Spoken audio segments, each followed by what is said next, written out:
Okay. नमस्कार दोस्तों।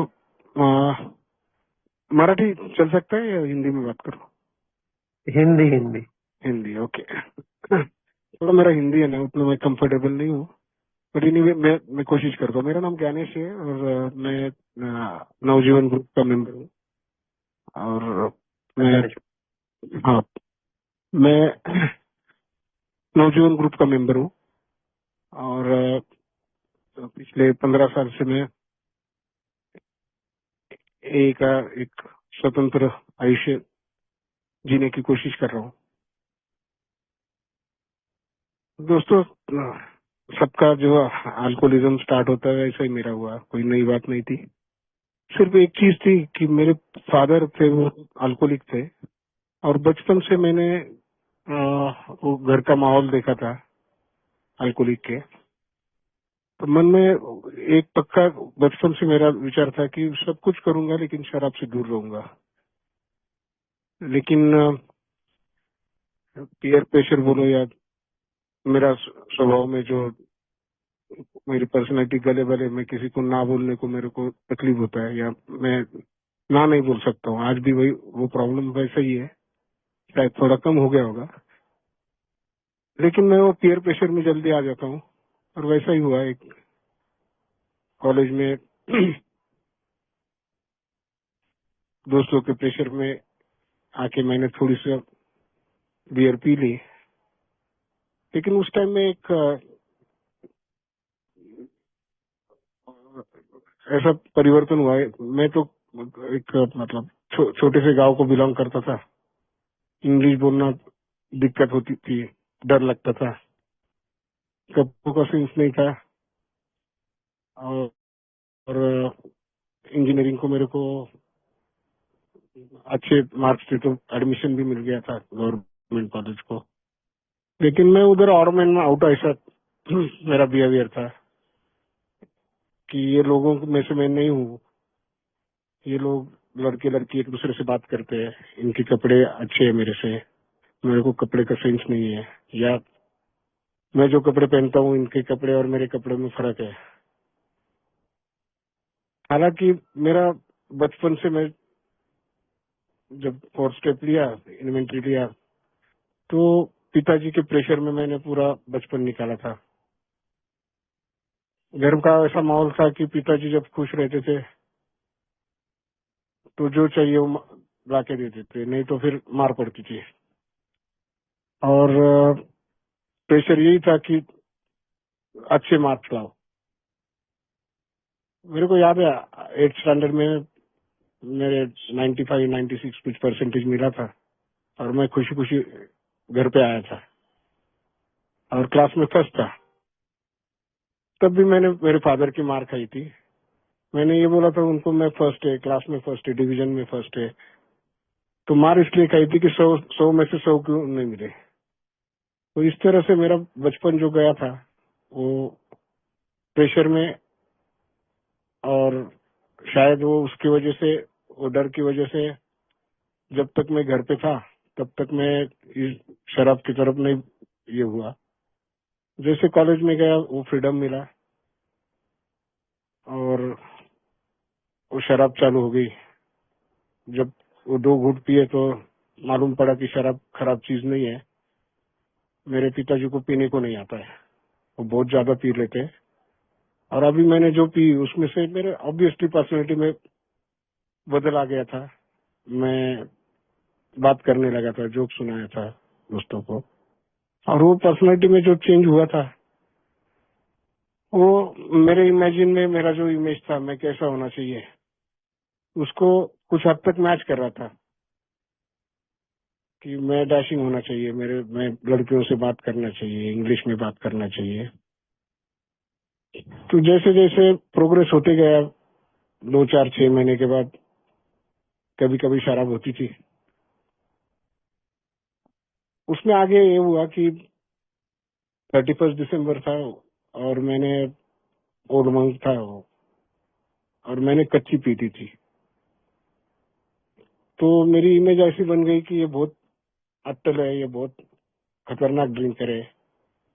और वो इमेज मेरे को अच्छी लगी थी कि यार अपन इनमें से सबसे भारी है, क्योंकि मैं हमेशा मतलब एक तो इंफेरिटी कॉम्प्लेक्स लेके जिया या तो सुपेरिटी कॉम्प्लेक्स लेके जिया।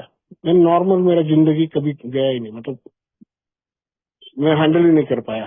तो सुपेरिटी कॉम्प्लेक्स मिला तो बाकी चीज में नहीं था, तो उसमें मिल गया, तो फिर मेरे को ऐसा लगने लगा कि सही में मेरे में कुछ एक्स्ट्रा है, मैं शराब है ना कच्ची पी सकता हूँ। फिर हर हर टाइम पे पीने के टाइम पे ना मेरा कोटा ज्यादा है, तो मेरे को ज्यादा पीना पड़ेगा। कॉलेज में थे, पैसे कम थे, इसलिए फ्रीक्वेंसी कम थी, लेकिन उन जब भी पीने को बैठते थे तब मैं बाकी लोग से 2 पैक ज्यादा ही पीता था। तो वो चीज ऐसा हो गई और ऑब्वियसली पर्सनैलिटी में जो चेंज हुआ था, धीरे धीरे उनके जैसा मेरा, उनके जैसे मेरी मेरा डर निकल गया, इंग्लिश बात करने लगा। और उसका रिजल्ट ये हुआ कि फर्स्ट ईयर में मेरे 4 सब्जेक्ट रह गए। घर पे आया, मम्मी को बताया, तो उन्होंने बताया कि अभी पिताजी आएंगे, वो शराब पी के आएंगे, तो अभी नहीं, मैं कल सुबह उनको बताती हूँ, तो अभी सो जा। मैं सो गया मतलब अंदर के रूम में जाके बैठा। मेरे भाई ने आते ही फादर को बोल दिया कि ये 4 सब्जेक्ट में फेल हो गया। तो रात में 10 बजे गांव में रहते थे, लास्ट बस गांव में से 7 बजे निकलती थी शाम को, उसके बाद बस भी नहीं था। पिताजी ने मेरे को घर से निकाल दिया, गर्मी थी, जोश था, कुछ मैं बन गया ऐसा मेरे को लग रहा था। मैं घर छोड़ के निकल गया। हालांकि मेरे को उस टाइम में मार हो रही थी कि मत जा मत जा, वो कल सुबह शांत हो जाएंगे, लेकिन गुस्सा इतना था। हो सकता है वो गुस्सा है ना कई सालों का अंदर दबा हुआ था, तो वो गुस्से में निकल गया मैं। हालांकि देखा जाएगा ना तो ये मेरा गुस्सा है ना, ये हर टाइम पे मैं जितना दबाता था, कोई इंसिडेंट में ना बाहर आता था। स्कूल में एक इंसिडेंट ऐसा हुआ था कि स्कूल में किसी लड़के ने मेरे को छेड़ने के बाद वो मेरे को बेवड़ा बोला मेरे पिताजी के नाम से। तो नॉर्मली मेरा नेचर नहीं कि झगड़ा मारामारी करने का, लेकिन मुझे स्कूल के बाद में मैंने उसको इतना मारा था, उसके मुंह से खून आ रहा था। मैं एक बड़ा पत्थर लेके उसके सिर पे डालने वाला था, बाकी बच्चों ने मेरे को हटाया। तो मेरी पर्सनैलिटी ना ऐसी कॉम्प्लेक्स बन गई थी कि मैं इंट्रोवर्ट हो गया था। और जब एक्सट्रीम होता था तब मेरा गुस्सा इतना एक्सट्रीम हो जाता था हर चीज में। तो एक कॉम्प्लेक्स पर्सनैलिटी लेके मैं बड़ा हुआ। उसके बाद जैसे शराब बढ़ती गई, उसके बाद कुछ दिन मैंने शराब भी रोकी, 1 साल 1.5 साल पार्ट टाइम काम करता था। और इंजीनियरिंग अच्छे से पास हो गया ऊपर वाले की दया से। लेकिन एक गुरूर आ गया था, एक ईगो आ गया था कि मैं मेरे बलबूते पे पढ़ाई किया, मैं पार्ट टाइम काम करके वो किया।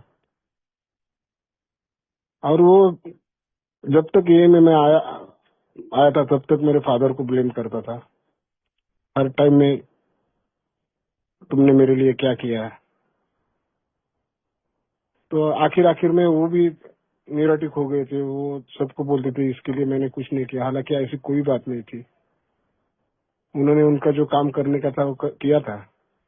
अभी उनका नेचर थोड़ा गुस्से वाला था, क्योंकि मतलब हर हर हर चीज के पीछे, हर इंसान के पीछे एक स्टोरी होती है।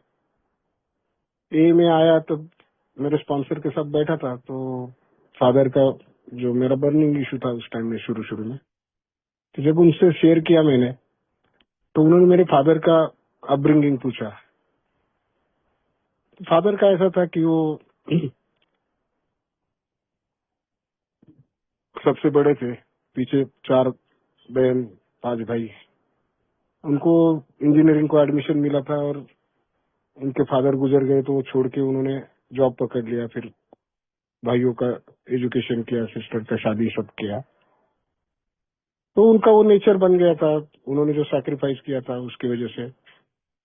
और उनको कोई घर में उनके खिलाफ बोलता भी नहीं था, तो उनका पर्सनैलिटी वैसे बन गया था। तो वो समझ में आना मेरे को, उसके लिए ए में आना पड़ा। मैंने मेरे जिंदगी में जितना तकलीफ मेरे फादर को दिया ना, शायद कोई लड़का उतना दे सकता है। मैं हर टाइम में बोलता था, तुम्हारे चिता मरने के बाद चिता को आगनी भी नहीं दूंगा। वो इंसान को क्या अंदर से लगता होगा मेरे को आज।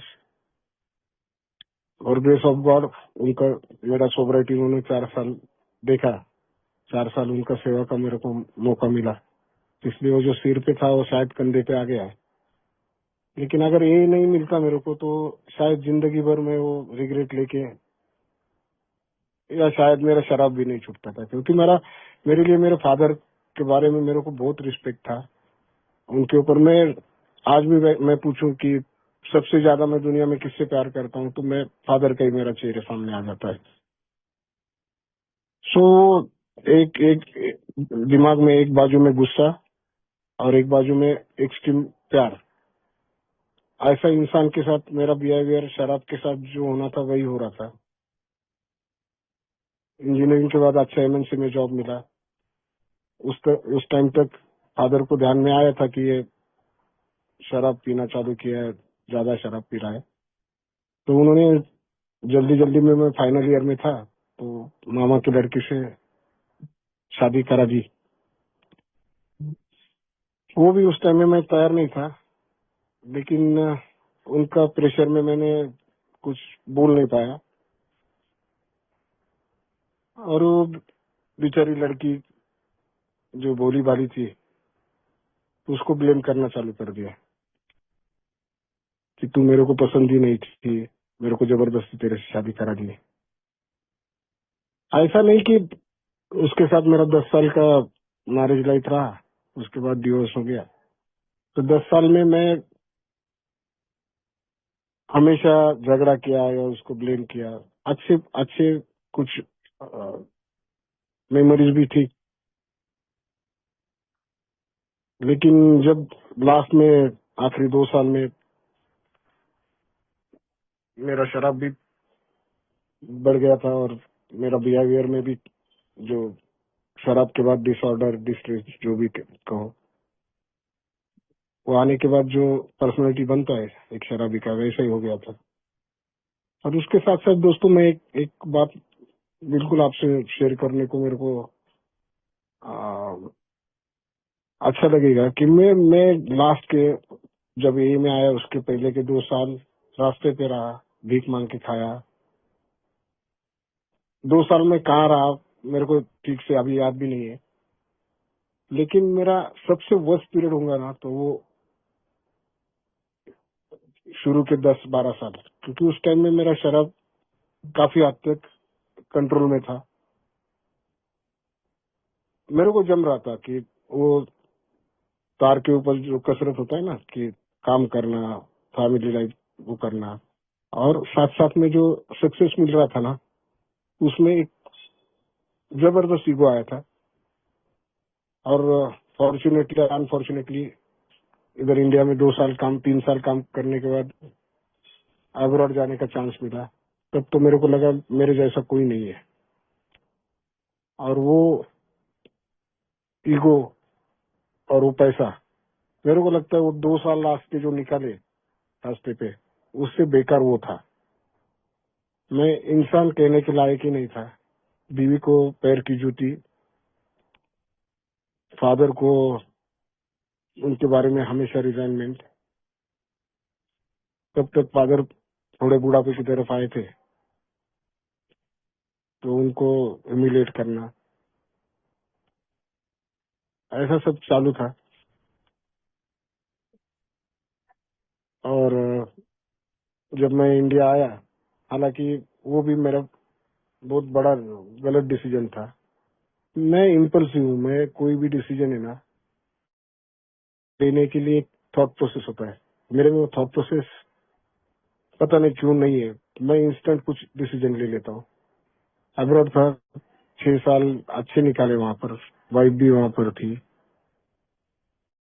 लेकिन मेरा शराब बढ़ रहा था, वो बार बार टोकती थी, झगड़े होते थे। तो उससे छुटकारा पाने के लिए मैंने वाइफ को ऐसे करके समझाया कि भाई लड़की का एजुकेशन यहाँ होना मुश्किल है क्योंकि लैंग्वेज बैरियर है, तो अपन इंडिया में जाते हैं और फाइनली आपको इंडिया में सेटल होने का है। हालांकि मेरे को ड्यूअल नेशनलिटी मिला था, वहाँ का लाइफ अच्छी तरह से जी सकता था।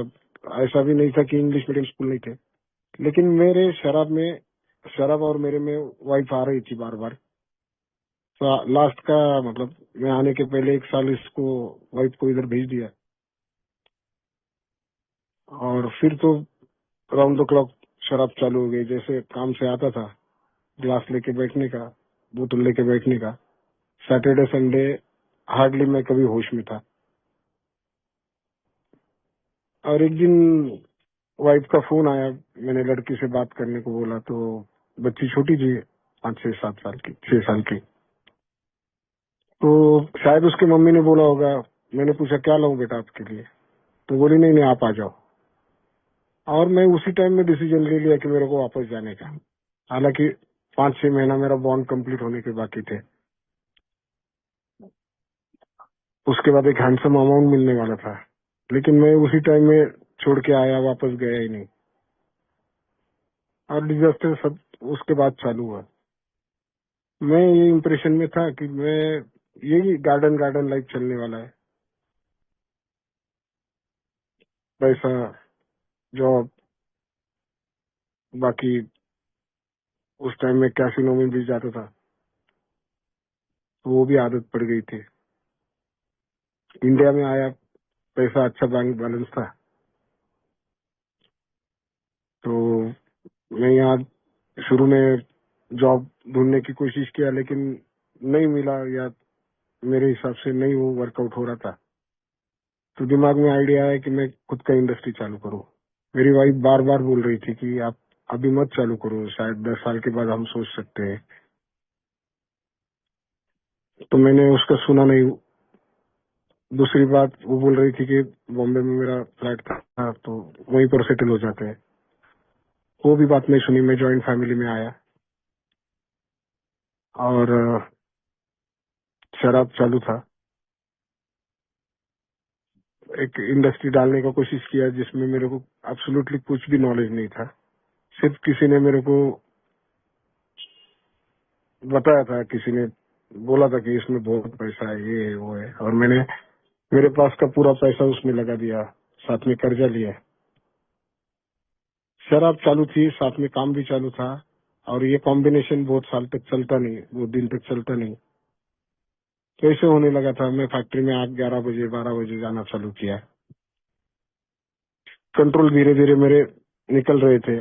मेरे को समझ में भी आ रहा था। मैं कभी लंच के लिए बाहर निकलता था तो शराब पी के सीधा घर पे आके सो जाता था। अभी होने वाले नुकसान है ना, वो सामने जैसे जैसे आने लगा था, वैसे वाइफ को ब्लेम करना चालू किया। 5 6 7 साल कभी उसको मारपीट नहीं किया, लेकिन मैं ना, दोस्तों मेरा ना, मैं कितना भी बोलूँ ना, मेरे में प्रेशर बेयर करने का ना मेरा कैपेसिटी बहुत कम है। मेरा पैनिक बटन है ना, जल्दी ऑन हो जाता है। और फिर वो सब पूरा ब्लेम वाइफ को, फादर से एक्सपेक्टेशन की उन्होंने मेरे को इसमें से निकालना चाहिए, कुछ पैसे देने चाहिए। तो उन्होंने तो कभी दिए नहीं, ना मेरे को दिए ना भाई को दिए। तो उनका प्रिंसिपल था। और फिर वो जिंदगी ऐसा था ना कि फैक्ट्री जाने का नहीं, क्योंकि पैसे मांगने वालों का लाइन लगा रहता था, रॉ मटेरियल वालों का, या बाकी सैलरी देने को मुश्किल होते जा रहा था। गोडाउन रेंट पे लिया था, उसका गोडाउन उसका रेंट नहीं था। तो फिर मिडल में मैंने वो किया कि घर से निकलता था और बार में जाके बैठता था। वो आज का कल पे डालने का प्रोकास्टिनेशन, ये तो मेरे लाइफ का पूरा बर्बादी का one of the character defect था। हो जाएगा ना, कैजुअल अप्रोच। और धीरे धीरे वाइफ को वो मेरा मारपीट, गाली देना, उसके घर वालों से पैसा लाने के लिए उसको प्रेशराइज करना, धीरे धीरे वो मतलब फ्रेड ऑफ हो रही थी। 3-4 बार ऐसा हुआ कि वो मैके चली गई। मामा ही था मेरा, ससुर जी।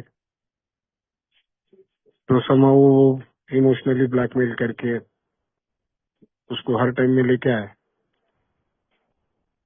5वीं बार जब गई तो 4 बार तक तो मेरे मामा जी ने भी कभी मेरे को पूछा नहीं क्या तुम्हारे दोनों में क्या हो रहा है।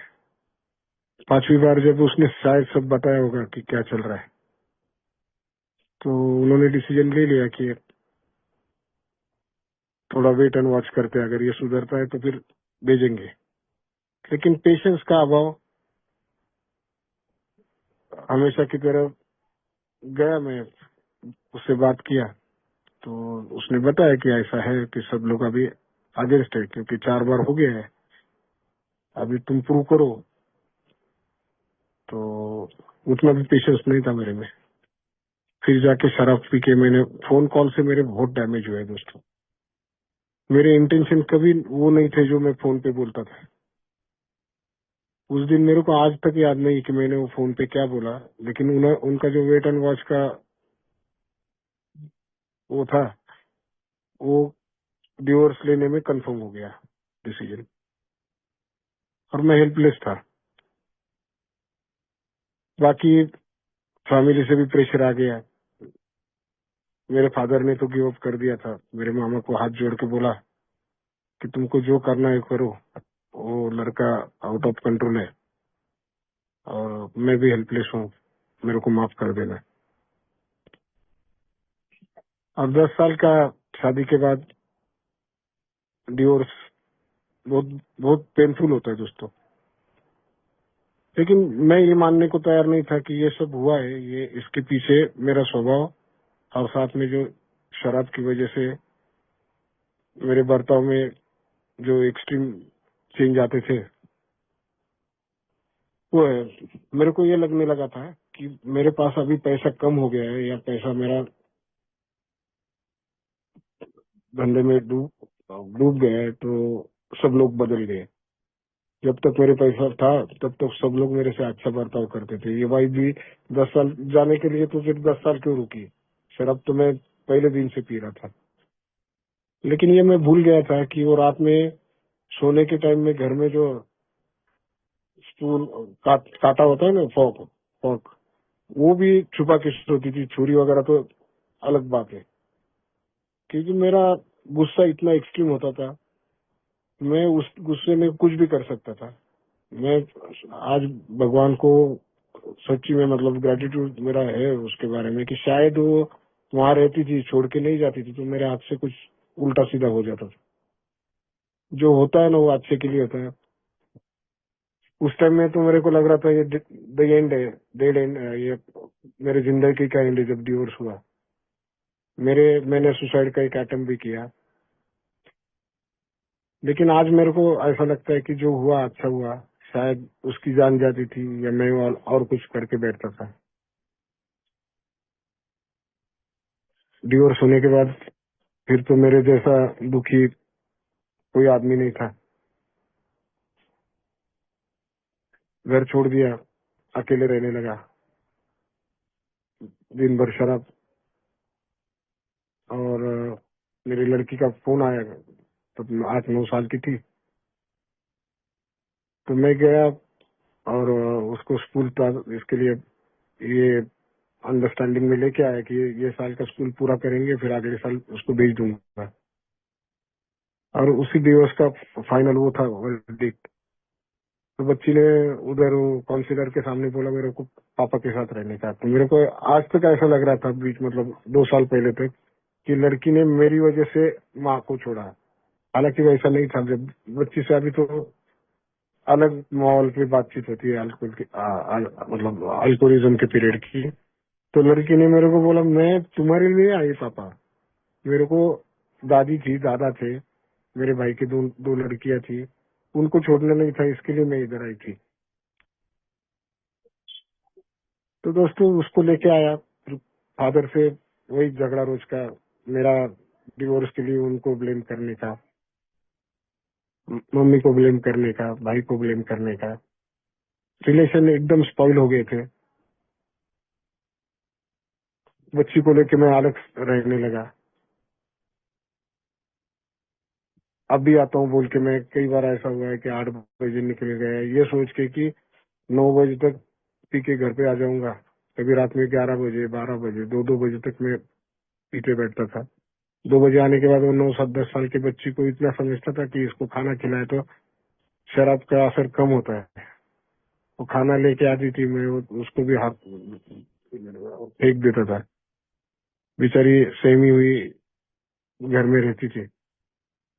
आज सोसाइटी में कितना भी अच्छा बर्ताव करूं, कितना भी उन लोग के लिए प्यार जताऊं, फिर भी ये रिग्रेट है ना, शायद मरने के बाद ही जाएगा।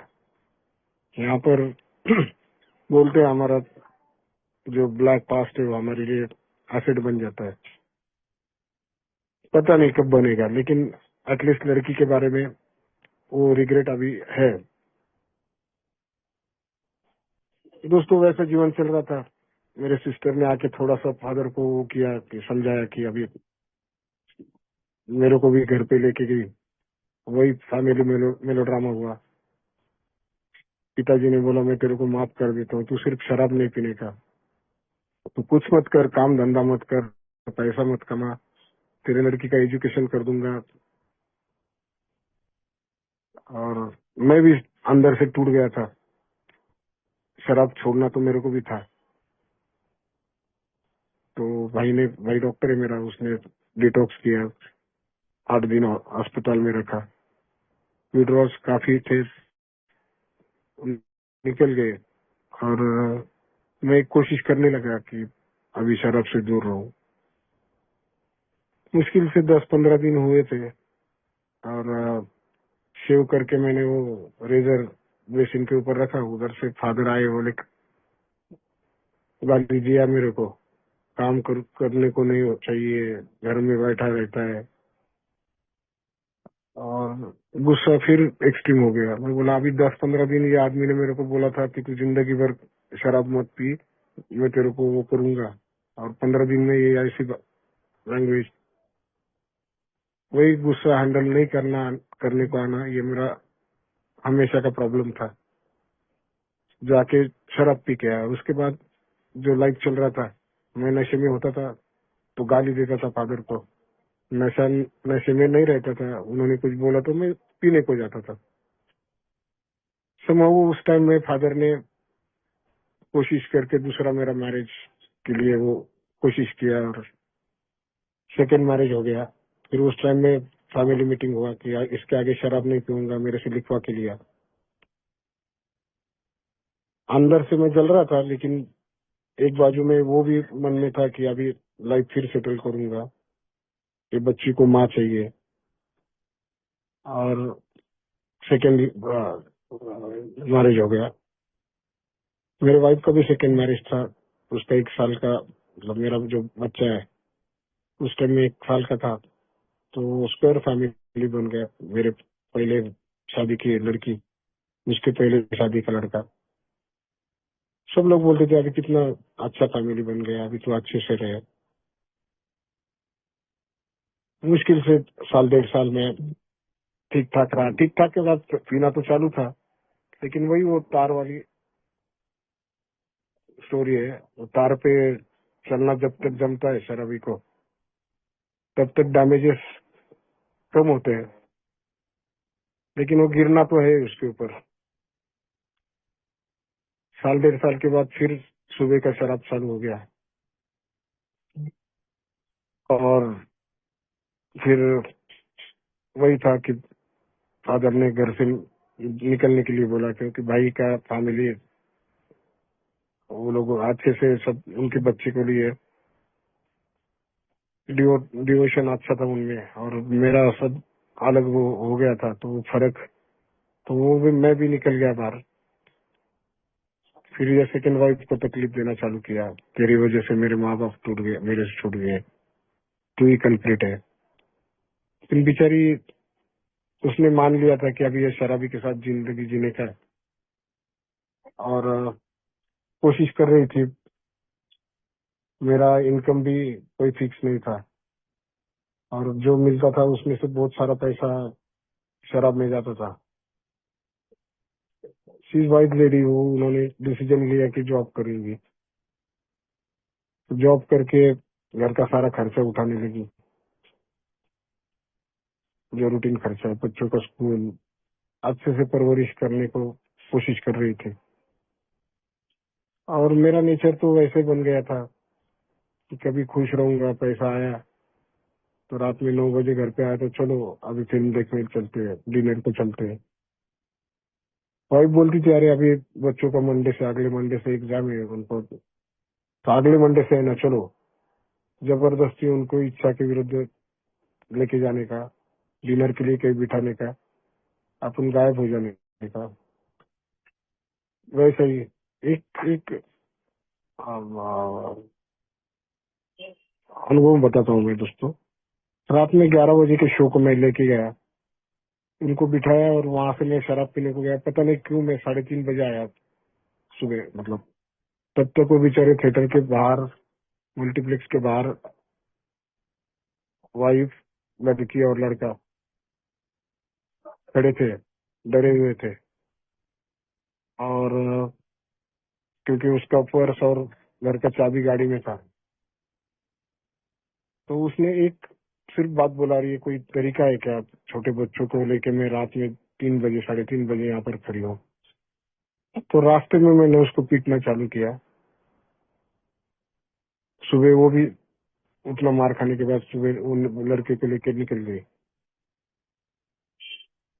तो ये हादसे ना बार बार हो रहे थे, कभी घर पे, कभी काम पे, सब ठीक नहीं चल रहा था। मतलब मैं सुबह उठने के बाद एक युद्ध के लिए जैसे जाते हैं ना, वैसा मेरा सब वो था, गाली गलौज करना, काम पे जगह पे गाली गलौज करना, घर पे आने के बाद वो काम का टेंशन घर पे लेके आना, वाइफ को तकलीफ देना। तो फिर उस टाइम में फिर वही हुआ, वो फैमिली मीटिंग हो गई, उसके मदर फादर भी आए। फिर मेरे से बोला गया कि अभी मारने का नहीं या शराब नहीं पीने का। फिर मैंने एग्री किया, फिर वो चालू हो गया। फिर अभी एक रिसेंटली मैं वाइफ को बोल रहा था कि मैं वो इंसिडेंट के बाद मैं शराब तो पीता था, लेकिन तुम्हारे को कभी पैसे का कमी नहीं होने दिया। तो वाइफ इतना गुस्से से बोली कि अरे तुमको शर्म आना चाहिए, मेरा भाई का घर और मेरा घर नीचे ऊपर है, कि मैं कई बार उसके घर में से ना चोरी करके राशन लिया लेके आई है, और तुमको ये खबर भी नहीं। मैं मेरे को आज तक वो जब तक नहीं बोली ना, तब तक मेरे को ये दिमाग में ही नहीं गया था कि ये 2 बच्चे हैं, उनको खाने पीने के लिए चाहिए। तुम्हारा तो कोई प्रोडिक्शन था ही नहीं, कभी पैसा है कभी नहीं है। तो मैं बोल अभी सोचता हूँ कि अरे मैं अभी 2 पैसा जेब में है या ठीक ठाक चल रहा है सब। लेकिन उसने जो सिचुएशन से गई है, वो कई बार ऐसा होता था कि मैं उनको खाने पे बिठाया और मैं गया 2 साल। वाइफ बोलती थी कि अरे तुमको शर्म, वेटर भी बच्ची बड़ी हो रही है, वेटर लोग भी गंदे नजर से देखते थे। कई बार मैंने उसके ऊपर दुपट्टा डाल के मैं तुम्हारा वेट किया हूँ। तो आज आज ये सब होने के बाद मेरे जैसा शराबी है ना, वो जो बिग बुक में दिया है, वो फार्मर का स्टोरी कि सब उद्ध्वस्त हो जाता है, सब खत्म हो जाता है, टोर्नेडो का वो निकल जाता है, और मैं बोलता हूँ सब ठीक है अभी। वैसा ही है दोस्तों, मैं वो जो मेरी वजह से जो लोग ने सफरिंग किया है, आज मैं ठीक ठाक हूँ या शराब से दूर हूँ, या ग्रेस ऑफ गॉड ये के फेलोशिप में हूँ, इसके लिए थोड़ा ठीक चल रहा है। लेकिन वो पास्ट है ना मेरा, वो पास्ट में जब तक मैं कंधे पे नहीं रखूंगा ना, तब तक मैं, मेरा ओरिजिनल नेचर है ना, उसकी तरफ जाऊंगा। दोस्तों, वाइफ फिर सेकंड टाइम जब गई तब डिवोर्स के पेपर भेजे। मैं डरा हुआ था। और एक का मैसेज है ना, वो हम या जो बोलते हैं ना कि जो भाग्यवान है उनको ही मिलता है। ऐसा हुआ दोस्तों मेरे साथ। तो एक का मैसेज इस तरह से मिला कि मैं पूना गया था कोई काम के लिए, मेरा बटुआ चोरी हो गया। जो काम के लिए गया था वो 5 दिन तक वो काम पे गया ही नहीं मैं। और लास्ट में इंग्लिश में भीख मांग रहा था एक आदमी से कि मेरे को थोड़े पैसे चाहिए, मैं आपको वापस लौटा दूंगा, मेरा बटुआ चोरी हो गया। और हालांकि मेरे को शराब का भी वो चालू हो गया था। तो आज तक उसका नाम याद नहीं मेरे को। वो पूना का मेंबर था। देखिए दोस्तों कैसा डेस्टिनी होता है। और उसने इतना इजीली बोला कि मैं तुमको पैसा देता हूँ, लेकिन 10 मिनट मेरे हालत से उसको मालूम पड़ गया होगा कि मैं क्रॉनिक अल्कोहलिक हूँ। 10 मिनट मेरे से बात करना पड़ेगा। और अभी मेरे को पैसे का जरूरत था। मैं बोला ठीक है, बैठ गया मैं। उसने चाय ऑर्डर किया। मैं बोला मैं चाय नहीं पीता। तो 10 मिनट वो ए के बारे में मेरे को बता रहा था।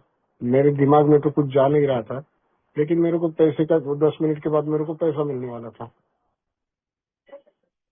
मैंने उसके बाद पैसा लिया और वहां से निकल गया। तब ए के बारे में मेरे को मालूम पड़ा था।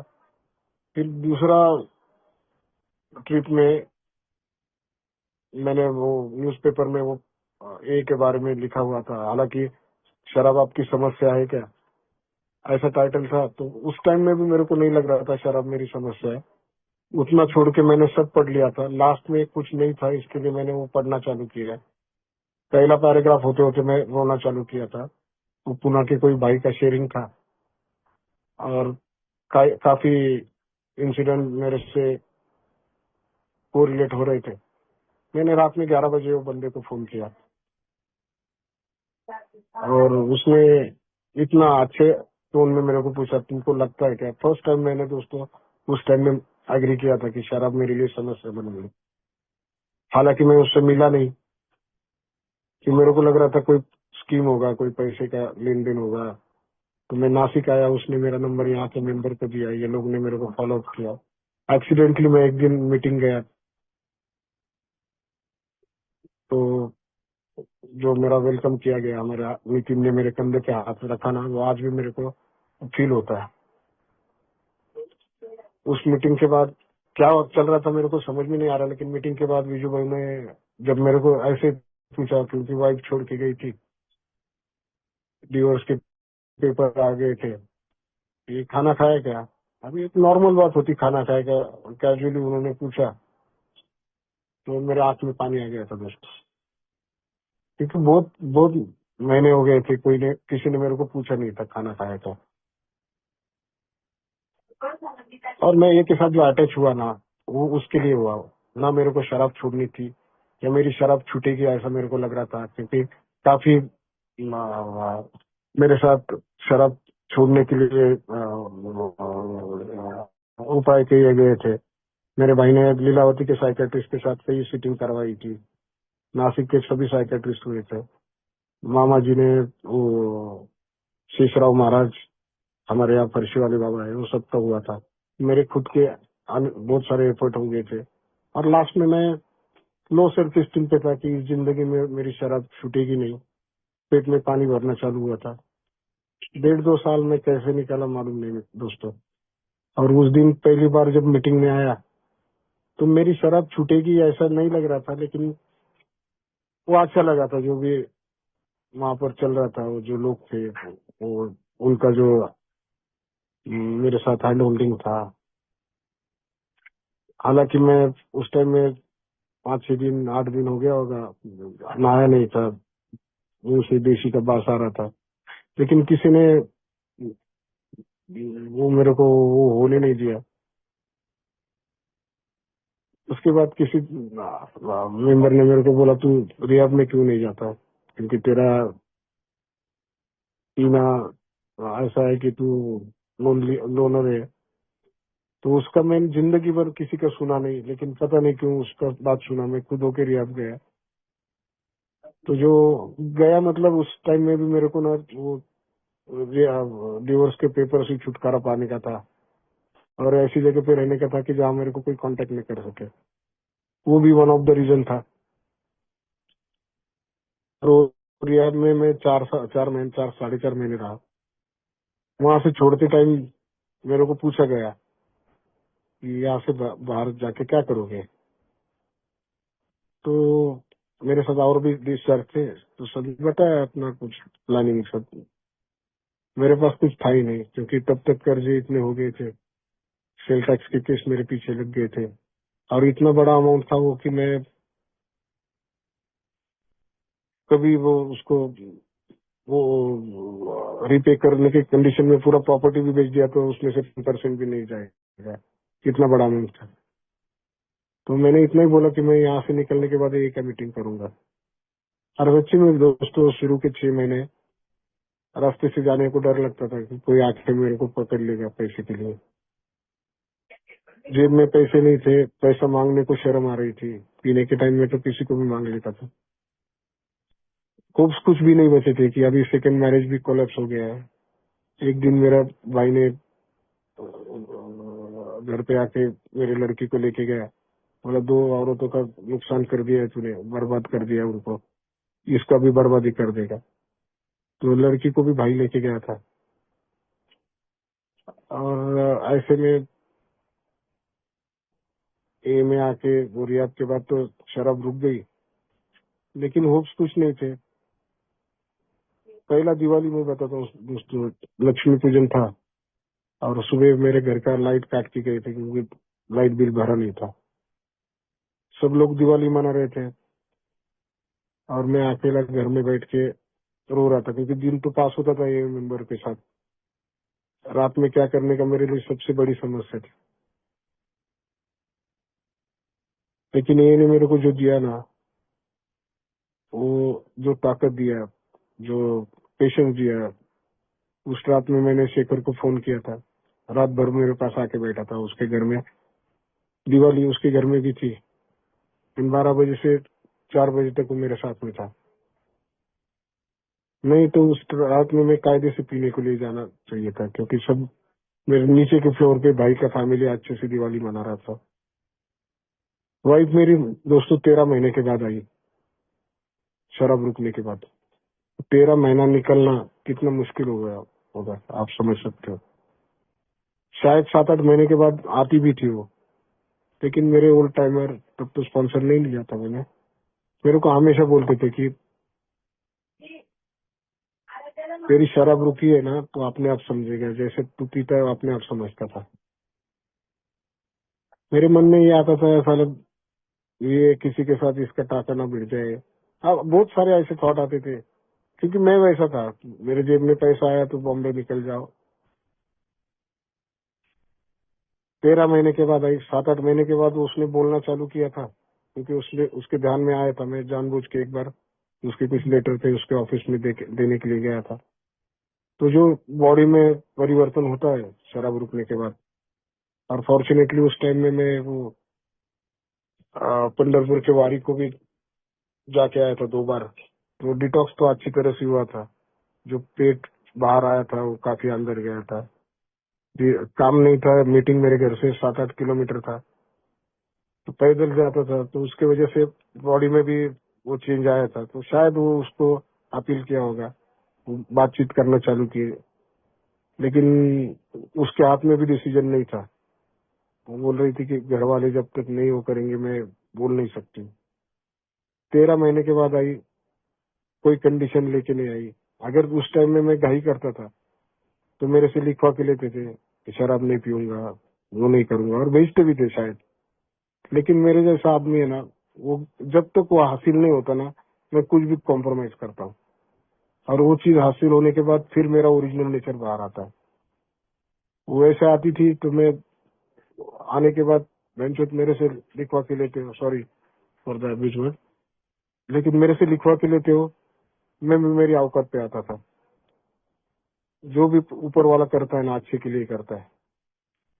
तो अगर कोई नया बंदा होगा और उसको लग रहा होगा कि वो इस सब में जा रहा है और फेलोशिप के साथ है, तो मैं गारंटी के साथ इतना 15 साल, मेरा एक 18 साल मेरा हो रहा है अभी ये में आने को। 15 साल के सोबराइटी के बाद मैं इतना बोलता हूँ, जो भी जिंदगी में होता है ना, और अब फेलोशिप में होना तो अच्छा ही होगा। धीरे धीरे शराब रुकने के बाद वाइफ आई, फादर काफी सीरियस थे, हॉस्पिटलाइज थे, तो मैं सोने के लिए जाना चालू किया।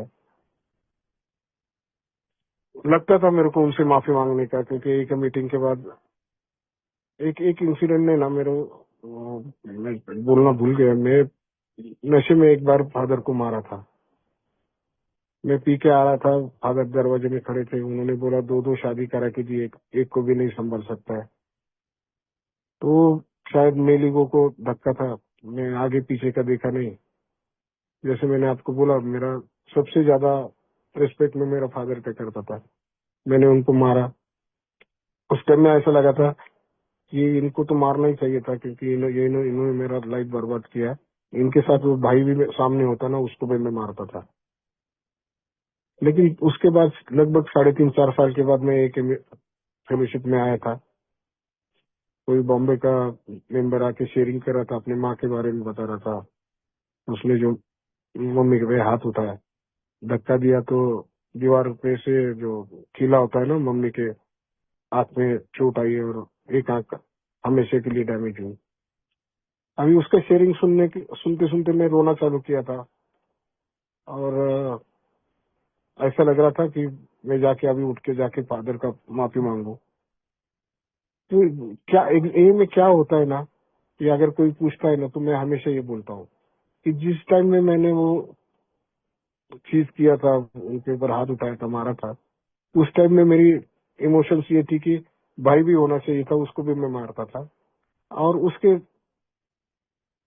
सालों बाद एक मीटिंग में एक शेयरिंग सुन के जो मेरे में परिवर्तन आया था ना, वो ये काम करती है। तो दोस्तों, उसी टाइम में मैं पैदल जाता था, कभी 5-10 रुपए रहते थे तो आते समय रिक्शा से आता था, शेयर रिक्शा से। एक दिन आते समय ना, वो शनि अमावस्या थी और पिताजी भी बीमार थे। मैं ये सोच के आया था कि रिक्शा से जाऊंगा, और वो मंदिर भीड़ लगी थी, तो मैं भी दर्शन के लिए गया। तो वहां पर वो पर्ची लिख डोनेशन के लिए पर्ची लिखने वाला बैठा था। उसने मेरे को पूछा कितना। अब मेरी जेब में 11 रुपए थे दोस्तों। मैंने 11 रुपए दिए और उनको बोला मेरे फादर के नाम से पर्ची बनाओ। वो पर्ची लेके दर्शन करते समय बोला मेरे फादर को जल्दी सुधारो। उस रात में मैं बहुत अच्छी नींद सोया था दोस्तों। तो जैसे शराब से दूर रह रहा था, दिन निकलते जा रहे थे, फादर के साथ मेरे रिलेशन अच्छे होते गए, क्योंकि रात में उनके साथ सोने के लिए जाता था अस्पताल में। लेकिन 4 महीना 5 महीना लगा मेरे को उनको माफी मांगने को, क्योंकि वो गए तो 9:40 हो गया तो गाली देना चालू करते थे। और मैं ये सोच के जाता था कि आज मैं उनसे बात करूंगा, माफी मांगूंगा। उनका गाली सुनने के बाद बोलता था जाने दो साले, इसके साथ बात करने में मतलब नहीं, इसका माफी मांगने का बात बोल। तो सब ये सब ऐसे नेचर के साथ सोब्राइटी में जीते जा रहा था। जिस दिन माफी मांगी तो मैं और फादर दोनों रोए थे। उन्होंने मेरे को गले लगाया था,